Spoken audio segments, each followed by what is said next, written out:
Bonjour et bienvenue dans ce nouveau numéro du Journal des Sciences pour un tour d'horizon de l'actualité scientifique. Au programme de ce numéro, un australopithèque à la main particulièrement agile, des outardes mâles dont le sperme s'affaiblit avec l'âge, un démenti sur les premiers instants de l'univers et un astéroïde filmé par la NASA. Regardez bien ce geste. Je vais serrer avec ma main ce petit crayon entre mon pouce et mon index. Ce geste n'a l'air de rien et pourtant il nous distingue des autres primates. D'après les paléontologues, l'homme serait capable de réaliser ce geste depuis 2,5 millions d'années. C'est en effet grâce à cette pince, formée par le pouce et l'index, et la force exercée par le bout des doigts, que l'homme a pu fabriquer ses premiers outils. Cette spécificité humaine est visible jusqu'à l'intérieur même des os de notre paume, dans la partie spongieuse située au bout de nos métacarpes. Cette partie de l'os, appelée trabécule, est formée de nombreuses cavités, structurées et réparties différemment chez les singes et chez les humains. En comparant la structure interne de métacarpes de singes, d'hommes de Néandertal et d'homininés plus anciens, une équipe internationale s'est aperçue que la trabécule d'Australopithecus africanus portait une signature proche de celle de l'homme moderne. Ce qui laisse penser que cet australopithèque, qui vivait il y a 3 millions d'années, était capable de réaliser des gestes précis et complexes, et pourquoi pas de fabriquer des outils.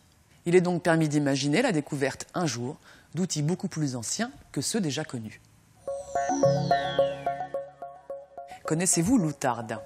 Ce volatile est en voie de disparition, et depuis plus de 10 ans, des élevages en Afrique du Nord et en Asie centrale tentent de reconstituer les peuplements. Mais avant de vous en parler, je vous laisse découvrir ces images d'un mâle à la saison des amours qui danse et chante pour attirer une femelle.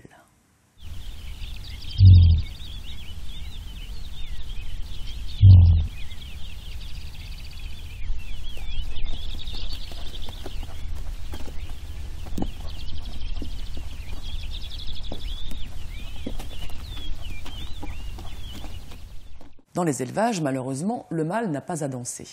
Les femelles sont inséminées artificiellement. En scrutant les données récoltées dans ces élevages depuis 10 ans, des chercheurs ont constaté que la descendance des mâles les plus âgés se développait moins vite que celle des plus jeunes. On savait déjà que dans la nature, les mâles âgés avaient moins de succès auprès des femelles et que les signes extérieurs de leur fécondité déclinaient avec l'âge. Comme dans ces élevages, les parades sexuelles ne jouent aucun rôle, c'est donc uniquement la qualité du sperme qui est en cause.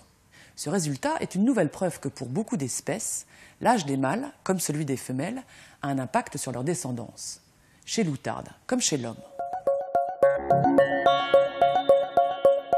Retour maintenant sur une annonce qui a fait grand bruit il y a 1 an. Souvenez-vous, en mars 2014, une équipe de physiciens américains annonce avoir détecté la trace des premiers instants de l'univers. Cette image, produite par les chercheurs grâce au télescope BICEP 2, montrait dans une zone de notre galaxie des fluctuations de polarité du fond diffus cosmologique.